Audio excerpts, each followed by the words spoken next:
RM1, remix of 4-track Take 15. 1, 2, 3, 4.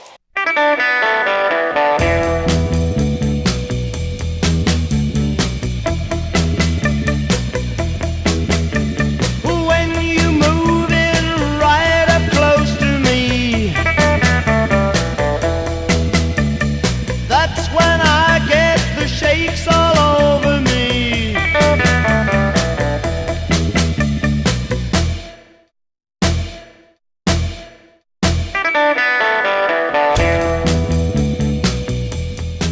It's 1966. London town is teeming with mods, rockers and hippies. What a great place to be.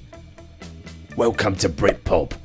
Over the next 6 weeks, we're going to take a look at the cars, the people and the music that defines the swinging bloody 60s.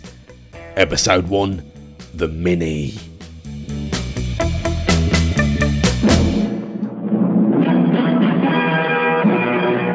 DMC New Mini Deluxe, the in car that's as wholly different as the people who drive it.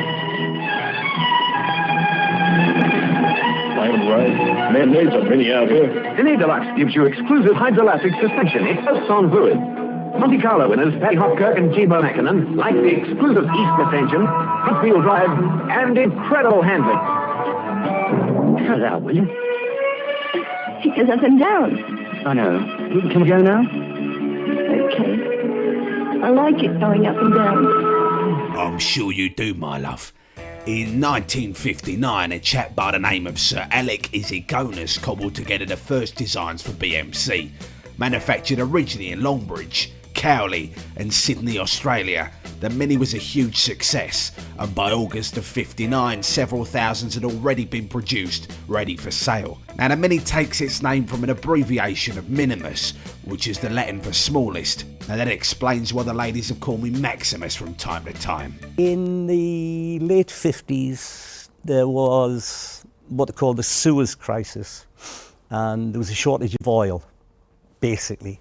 And everyone decided that the way to go was to make a smaller car.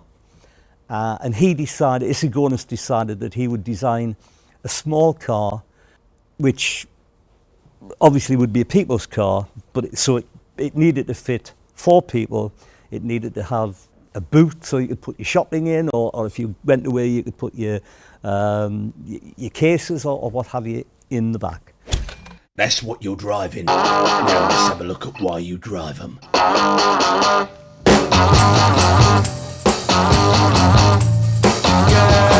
you really got me going. You got me so I don't know what I'm doing. I have memories of all the advertisements on the television all the time. It just been launched, I can't say how long, because I can't remember any dates or anything, but at the time it was about how new this car was and how the design was going to help people who could never have a car to own one. Right. They were pushing it to make people believe that they would be able to own a car in the future.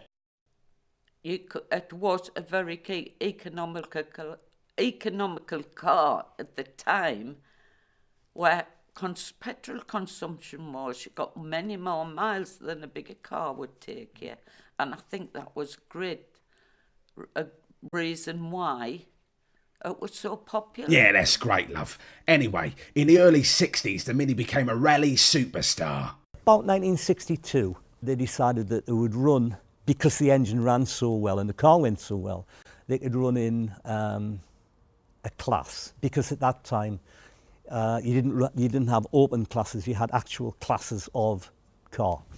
So they decided that they would run in the up to 1000cc, and basically you could rev off them. They were amazing. I mean, they would rev to something like 9,000 revs, which really was unheard of, absolutely unheard of. And obviously they did well. Chalk one up for the lads. Here's a funny picture.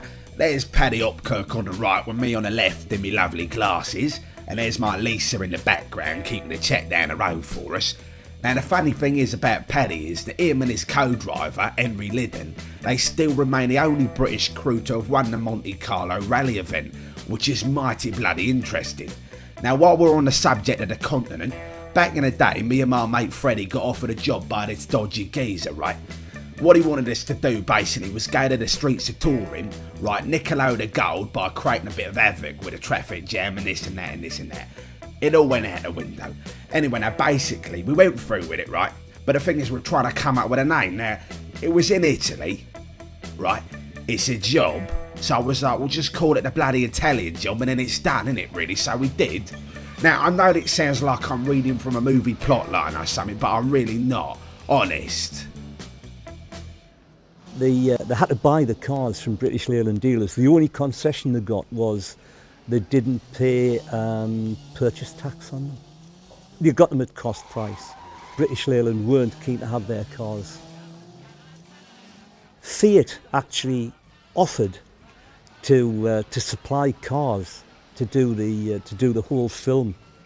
And the police cars were all Fiats in the Italian job, but they actually offered them Fiat 500s, original Fiat 500s, to use as the cars in the film, because British Leyland weren't interested, really weren't interested. The cars that they used in the Italian job were what they called changeover cars. So they were sort of G registration would be 68, 69. So basically they still had the small backlights, external hinges on the doors, but they were what they called changeover shells. I mean, the three that came out the back of the bus they came out of the back of the bus and were destroyed, and that was it, you know. Well, they had a roll cage in. It was a primitive one. It was a 3-legged roll cage, but at least it stopped them from as you say, from falling when they rolled down the hill.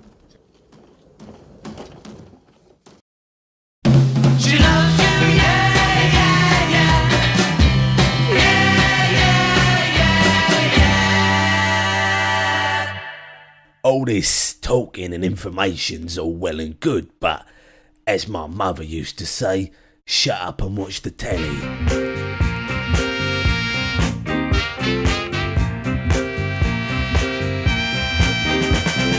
25 pounds of pure cane sugar, and each and every kiss.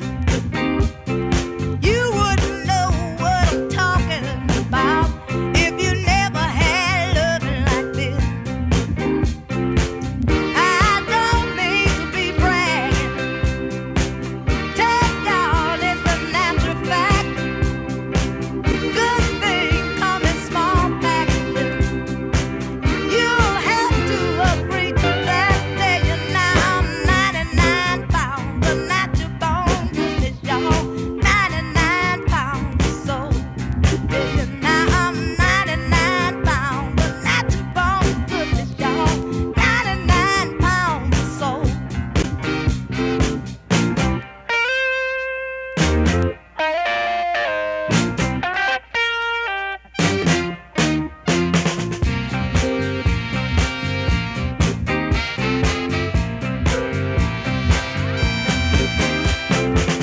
For goodness sake, the hippie shake. The year 2000 saw the end of production for the classic Mini, but like with all things, a group of Germans decided to come along and make another one, and this is what they ended up with. The first BMW Mini, first new Mini, they were designed by Rover designers. So you've got to imagine that had Rover still been in charge, however they did it, that would have been the next logical step. And the one that we looked at in the picture, I think it was ACV30 was the code name for it, and it was actually built to run in an historic rerun of the Monte Carlo Rally. Had Rover or whoever gone with it, then this is logically where it would have ended up. I love the classics, but you just haven't got the reliability there, and the safety's not the same. No airbags, no like ABS, nothing like that. So this is the nearest thing I can get to what we call a Popper Mini. Well, that's an interesting point you're making here, Sunshine. Word on the street is you're driving around in an hairdresser's car. Definitely a convertible as an hairdresser's car, but not these ones. Yeah. Well, you would say that, wouldn't you, Sunshine? Well, answer me this question then. How many waves do you get a day? However many minis you pass on the road, seriously, however many minis you pass on the road, they will flash the lights and wave. So it doesn't matter, you know, it might be 1 this week, but it could be 50 next week. It really depends how many you pass. It was the fact that other people in minis always flashed the lights and acknowledged a mini holder, and they felt they were making friends, although they never met them or spoke to them. Yeah, you wave and flash your lights. If they've got a CB area, you talk them on the CB. Broadsword calling Danny Boy over under. It's more reliable than the classic one, but it costs more. If this goes wrong, it costs more to get this one fixed. Classic's But, a lot more. the driving is loads better in the old one.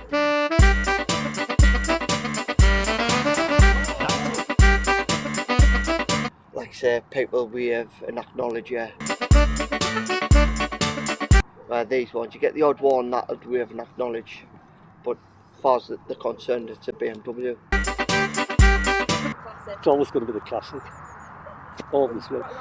Without being nasty, I can't really see that in 40, 50 years' time, someone's going to renovate a BMW. I've probably upset a few people in the club, but what the hell. As far as I can remember, there's always been minis on the road, even now. You still see them. So a car doesn't last that long unless it's popular and people like it. What would you say to the people that don't own minis? Right, get a classic one.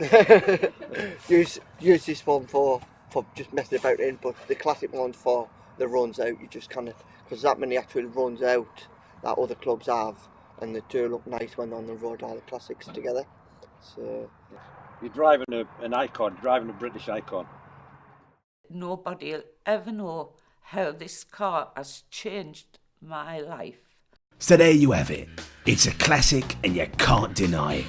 First episode, first series, and here's to 1,000 more.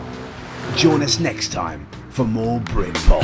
It's the time of the season when love runs high. In this time, give it to me easy and let me try with pleasured hands to take you in the sun to promised lands, to show you